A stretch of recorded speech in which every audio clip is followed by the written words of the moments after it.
Yes, Itungo pastures has so many different types of pastures. And in our show today, we are going to focus mainly on Napier, which is for silage, and then cross Ghana, which is for hay. And as you can see, Itungo farm has so many varieties, and so you're going to explain to us the names of these different varieties. Thank you so much, our dear farmers, viewers of Smart TV, Smart Television. Now, as you can see here, I'm in different plots of pastures, okay? So here, this is called Mombasa. You can call it Panicum.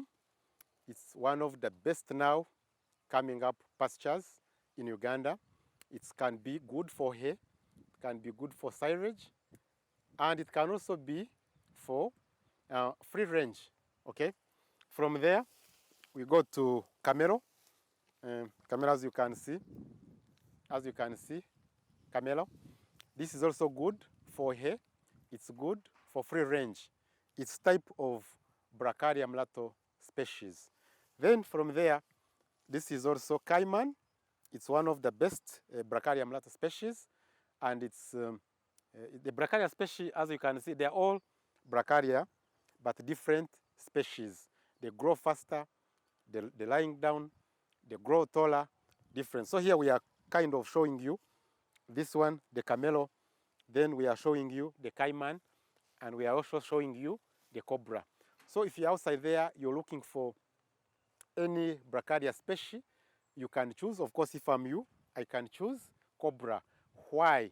They grow very faster, taller. We planted them on the same day, but as you can see, this one is already growing taller.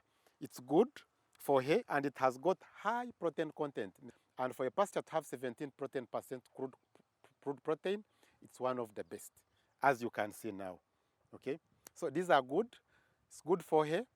It's good for cut and carry. But even for free range, we recommend it for those people who want to do free range. This is good to go.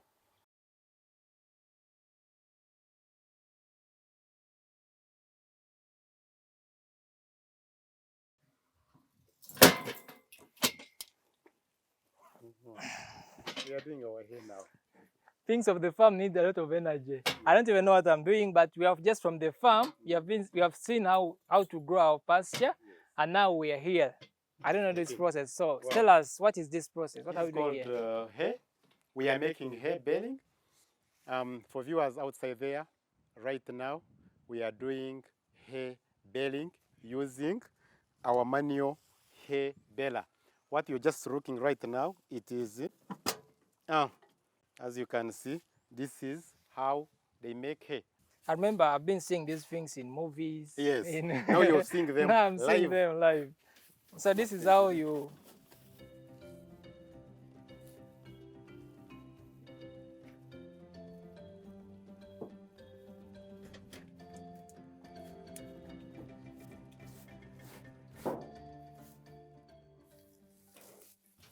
So now we are making our hay, as you can see.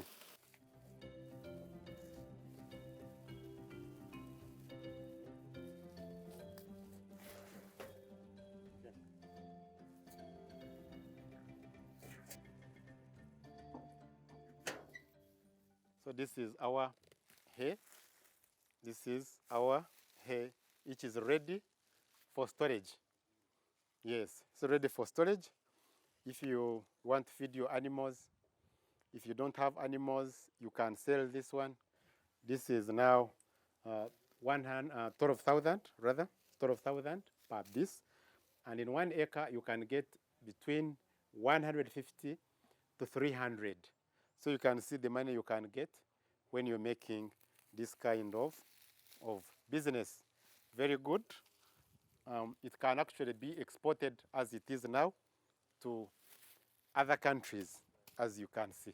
So this is value addition, adding value to some of our pastures. So viewers, this is good to go. It's not even so heavy, but when you're baling it, it kind of needs a lot of energy. Yes. So let me take you back. Someone is just seeing this one, but how would you bale it? Oh, take us through the process. You have to. This is called a baler. Yes. It can't go back now. You have to close it.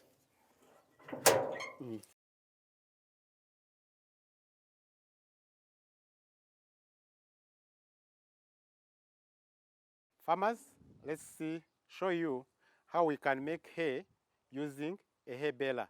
Not all of us we can afford tractors, but we can afford this. For outside there, if you don't know, this is called hay baler, which is going to help us to make hay bales, as you can see. So these are strings. You begin by tying a knot, okay, like as I'm doing, okay. This is a knot, a knot. There have to be 2 strings. Very fast, watch me as I'm doing. Okay, this is another one. Do like this. You tie it here, here, here, and make sure the strings reach the ground very, very well. As you can see, even as you can see. So, begin by putting.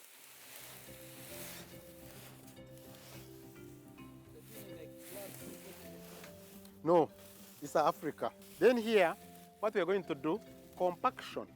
We are going to do compaction. We are compacting now, okay? Compressing.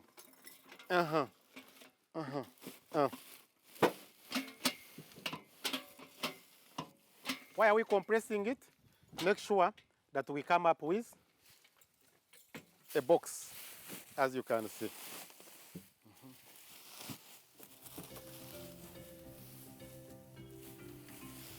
Okay.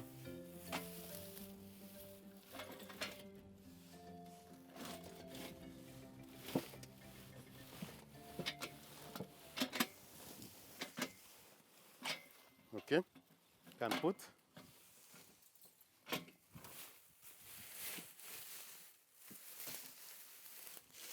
And it's now full. So outside there, we had many grasses. As you can see, no grasses, okay? So we are now gathering it and compressing it to have a finished product, okay? So from there, yeah, you get your strings. You pass it from here or there. Remember, they have to be 2, okay? As you can see. As you can see. As he's tying, I'm helping him to compress it. So you can compress now. You can tie as, then I compress, I compress, I compress, okay?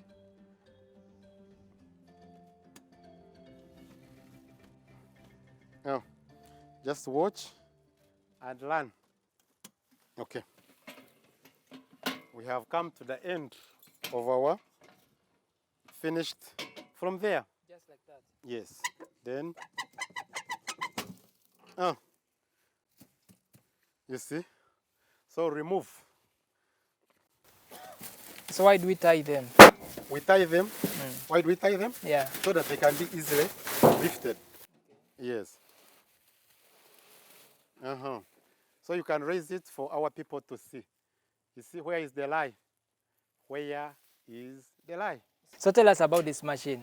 This is called the simple hay baler. Manual. You can call it manual hay baler. Yes. There are many ways of making bales. The first one is using tractor. However, Uganda, most of our farmers are subsistence farmers, so they cannot afford to buy a whole tractor.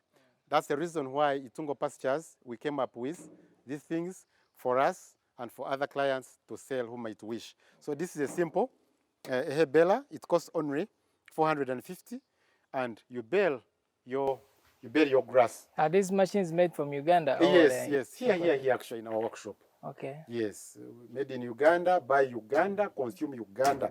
This is the only way you can develop our nation. Like which one is easier to use? This one or the other electric? Of course, a tractor can do the work very easier. Tractor can do the work very easier. But because of our terrain and the poverty and all that, we cannot afford, most of our Ugandans, very few people who can afford tractors. Yes. So tell us the main purpose of making hay. It's for easy transportation and easy storage. So as you can remember, there was a lot of heap, but we have collected all the heap into a smaller thing. So nobody is going to buy for you if you have the whole of rubbish around. But if you make it very easy, it's very easy for transportation from one area to another. Okay, so it becomes very easy. And then if you're going to store it, the nutritional content, it remains intact, okay, until you reach that time when you're going to serve to your animals. So our dear farmers out there, you've seen how we make hay. It needs some energy because I've been here and I've been also trying to compress. So, but right now we are going to see our silage.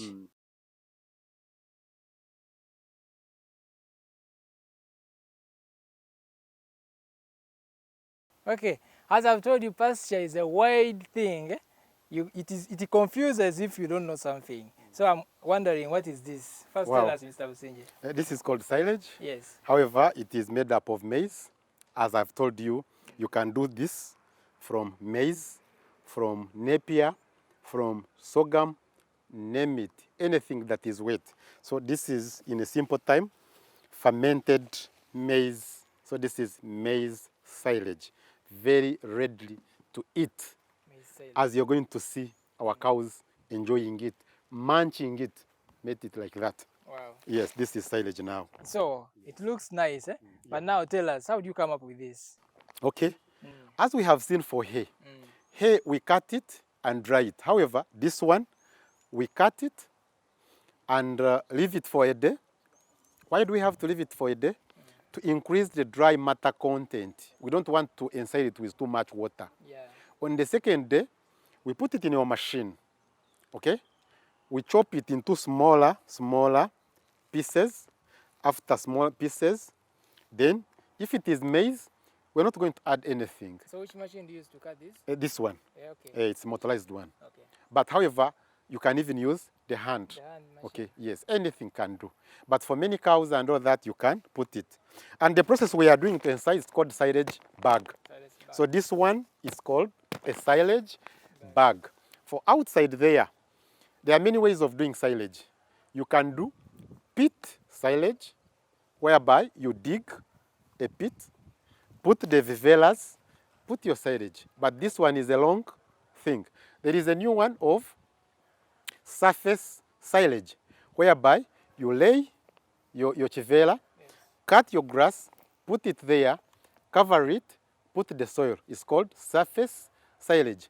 However, for us, we are using a new phenomenon, a new thing, a new technology called the silage bags. So tell us, how does it become silage? Because when you've just cut, it's not silage. When it's cut, it's a fresh grass. It's a fresh grass. When you put it here and you cover, after 21 days, it has fermented and it becomes silage. Omwenge, teguba mwenge.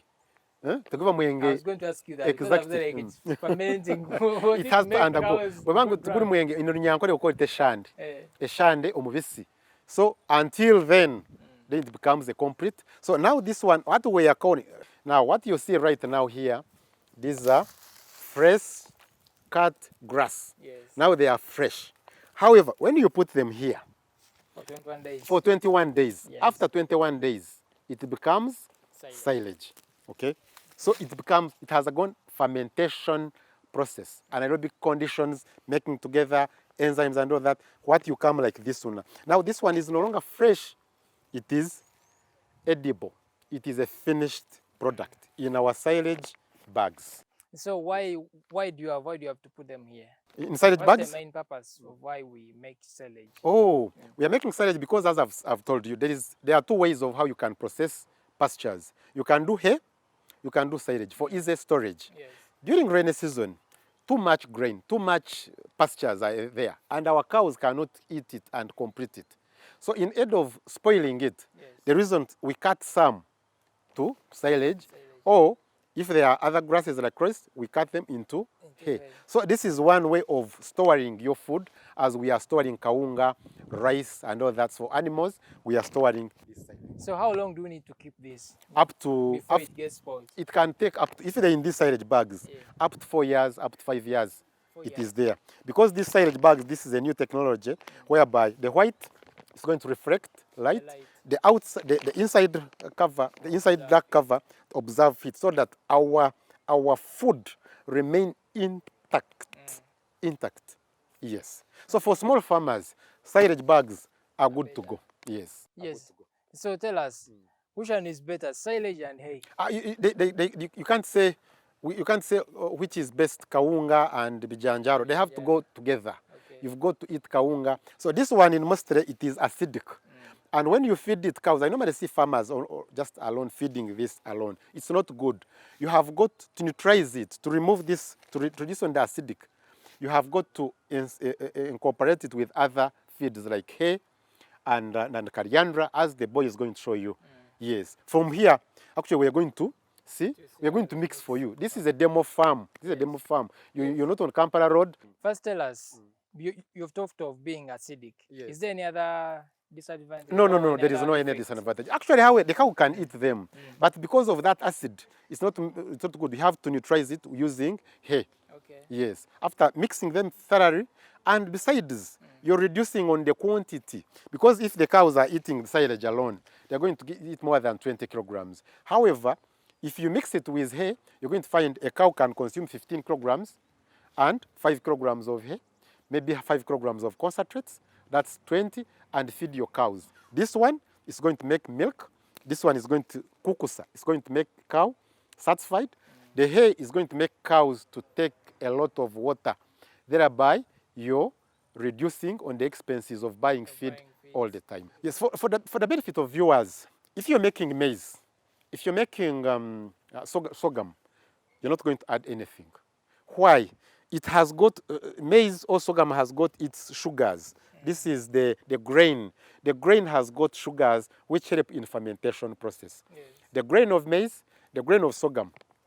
That's why they advise clients always cut maize on the draft stage, amata, when there is still milk. I'm trying to make it very brief, that amata. Then for the maize, for the Napier, Napier has got less sugars. A reason you should add more sugars. So if it is Napier, you have to add in maize bran, rice bran, molasses, one of those. However, for maize, for sorghum, you just make it because it has got its own sugars. However, if you have removed cobs from the maize, then you have to add molasses. Sorry, something like that. Sorry, or whatever. I was going to even ask you that. Is it necessary leaving the cobs there? The cobs have to be remain there because its purposes, it's for energizing carbohydrates and adding more sugars. Okay. But if you remove the cobs for human consumption, you remain with those stems and all that. The stems are safe, they're not going to make good silage. A reason how you have to add molasses.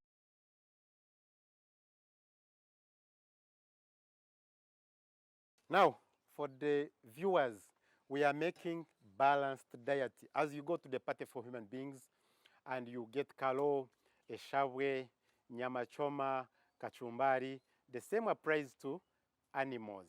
So here, this is our coriander. This is our coriander. This is our silage. This is our concentrates. This is our hay, okay? A cow is going to eat the balanced diet. So you can't feed alone there or this one. However, you mix all together. Exactly. You mix all together. You put salt.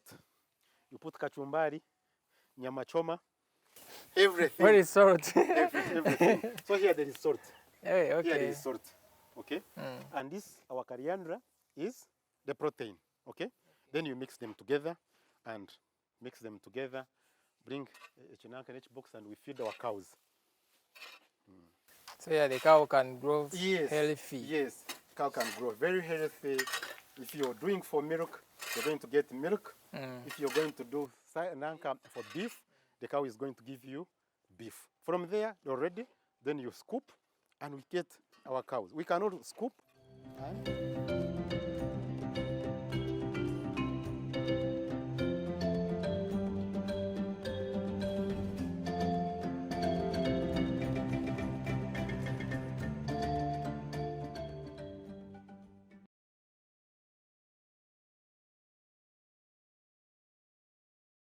Now, Mr. Busingye, Yes, please. besides pasture, now we are looking at the whole farm.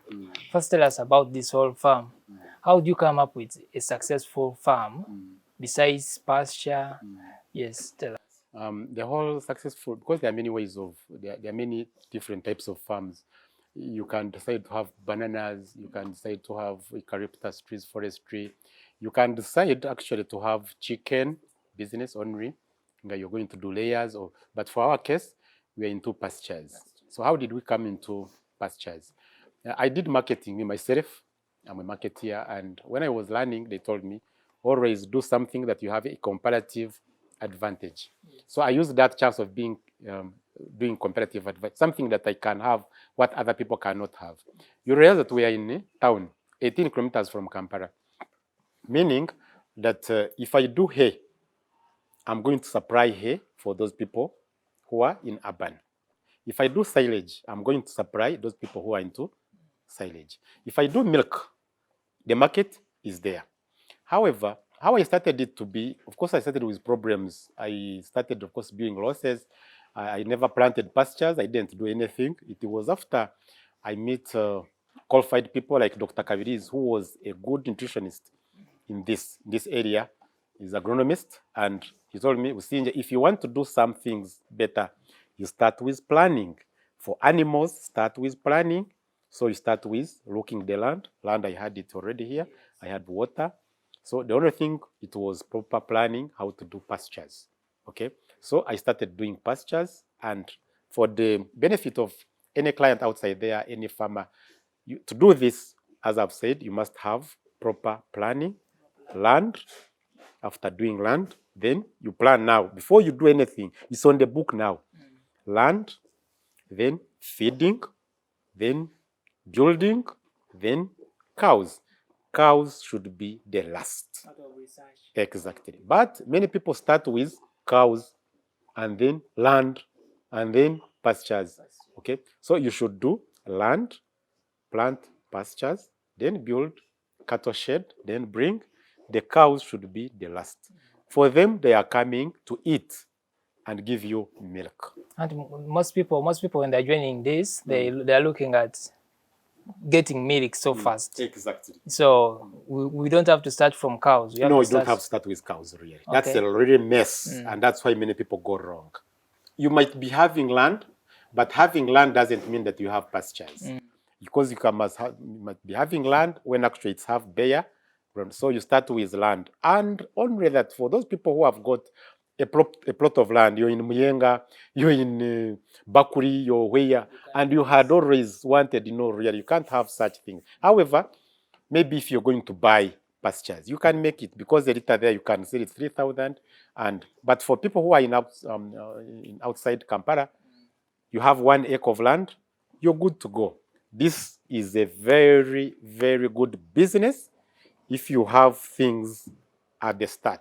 For someone out there getting inspired by this, yes, would like to know, like when he's starting or he wants to improve in his farm, like how much capital do we need? Like for capital, really, because they are big, small, medium. Yes. So like me now, I'm a small person. Yeah, no, you're not small. You can't say I'm a medium. I'm not confined to be a medium. I'm small, by the way.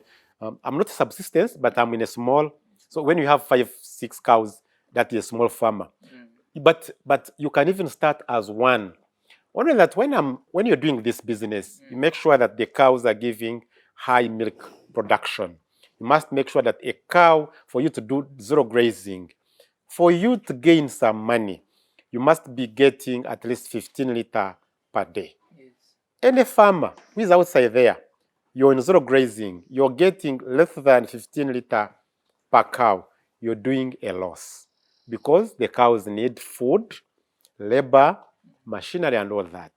However, for that small farmer who is starting, and you can start small, but when actually knowing that in 2 years, 3 years, my target, I must be having cows that are beyond 15 liters. I have a cow here which is giving 30 liters. You need that. Those are 15, 18 liters. But when you see the other Asha, we are going there, you're going to see even the other. That is a 30 liter, and you're good to go. You're doing good business. Wow, thank you so much. Yes. That has been good. We have been at Itungo Pastures here in Wakiso land, and you've heard a lot. He has taught us enough, from pastures to to feeding, everything. He has taught us everything, how to be able to succeed in cattle farming. So hope you've heard enough. This has been Farm Smart, and we have been covering pasture, mechanical, and cattle rearing. So thank you so much for watching. See you next time, the same time. You can watch us on every Friday, 7 p.m. to 8 p.m. Or if you miss, you can go on our YouTube. It is Smart 24 Live, and watch us from there. We always post our things from there. Thank you so much. Thank you so much for watching. My name is Chris Chitakaman, and this has been Farm Smart.